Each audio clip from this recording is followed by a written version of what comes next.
Welcome to this Alaska Land Mobile Radio training presentation, Contingency Planning for ALMR members.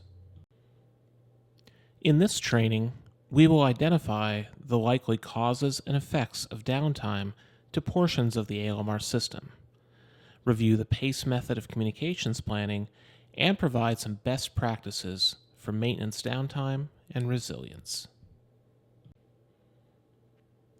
Downtime in the ALMR system is fairly rare, however it does occur, primarily due to scheduled maintenance issues.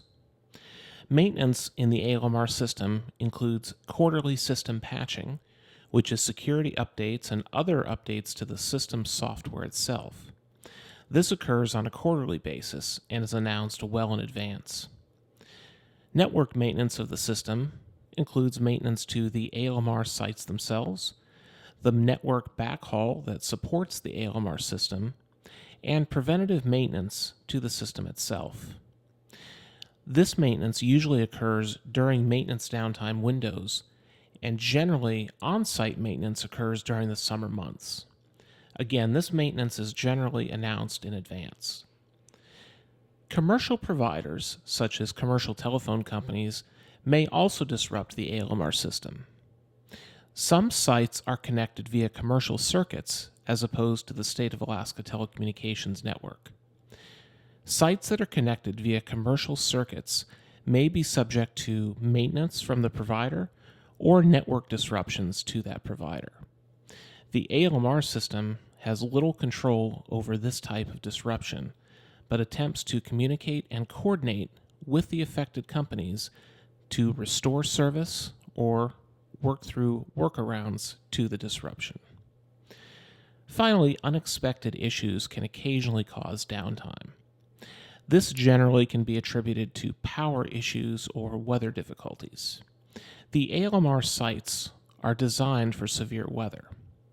However, extended power outages may cause disruption to the system. Each ALMR site has battery and generator backup. However, if the site is inaccessible and power is off for a prolonged period of time, refueling may be necessary and there may be disruption to power due to fueling issues. The ALMR system recommends that all users plan for communications disruptions, as you would plan for disruptions to any other technology that assists you in providing service. One methodology for communications planning is known as PACE. This methodology originated in the military and is an acronym that stands for Primary, Alternate, Contingent, and Emergency.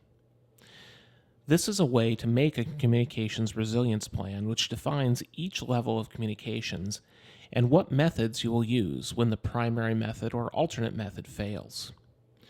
The 4 levels of PACE methodology ensure that communications are resilient and a plan is available to your users no matter the extent of the difficulty, from a network disruption that affects your primary system to a large natural disaster that may affect one or more of your systems in your PACE plan. One of the benefits of being a member of the Alaska Land Mobile Radio System is that the network managers maintain the ALMR system to the best of their ability and generally enjoy a very high level of uptime and reliability. To assist with contingency planning for the situation that best fits your agency, you should be familiar with the sites and the infrastructure of the system in your area that are primarily used by your agency.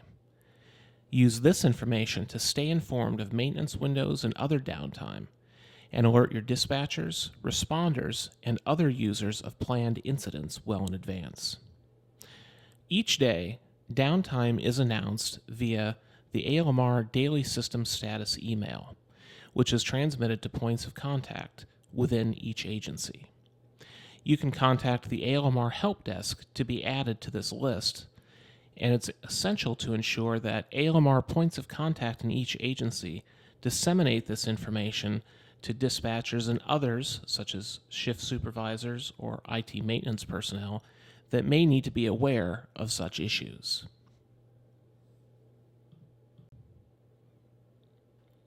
Next, Use the PACE plan to define alternate communication methods that are available for your agency. One of the primary alternate communication methods may be conventional radio systems. You're encouraged to maintain conventional radio systems either independently or in cooperation with neighboring agencies. See the training video on the ALMR website entitled Conventional Radio and ALMR for more information on conventional radio. Finally, update the communications resilience plan, but ensure that users are trained and have exercised the plan. Using alternate technologies may not be a part of most responders' workflow, and it's essential to go through the proper training and practice before the plan needs to be implemented in case of a disruption. Each agency may use different backup communication methods. Conventional radio has already been mentioned, either using a repeater system or a simplex or tactical channel. You may also use satellite phones or existing data connections such as mobile data terminals that may be installed in vehicles or apparatus. These can be laptops or toughbooks, or it can be iPads or other tablets. You may have messaging or other such capability on these devices, especially messaging that can be pushed out from a dispatch center.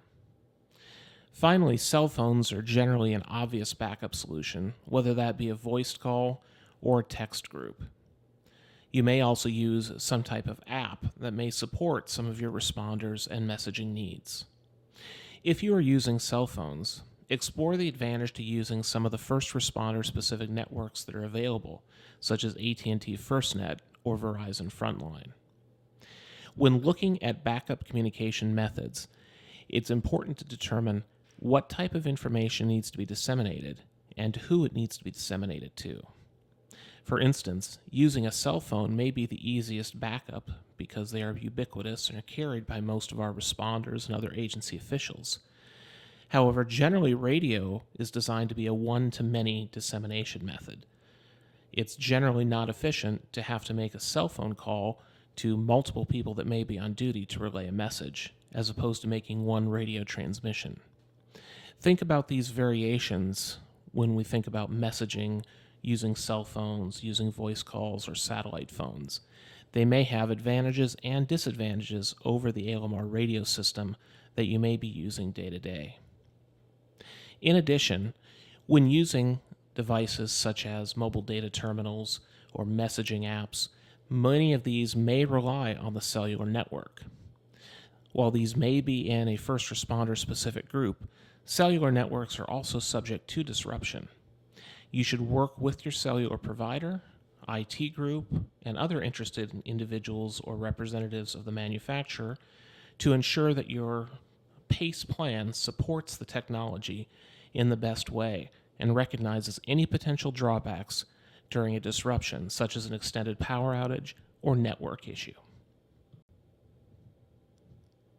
To be added to the ALMR notification list, or if you have questions about any content in this video, contact the ALMR Help Desk or the ALMR Operations Management Office for assistance.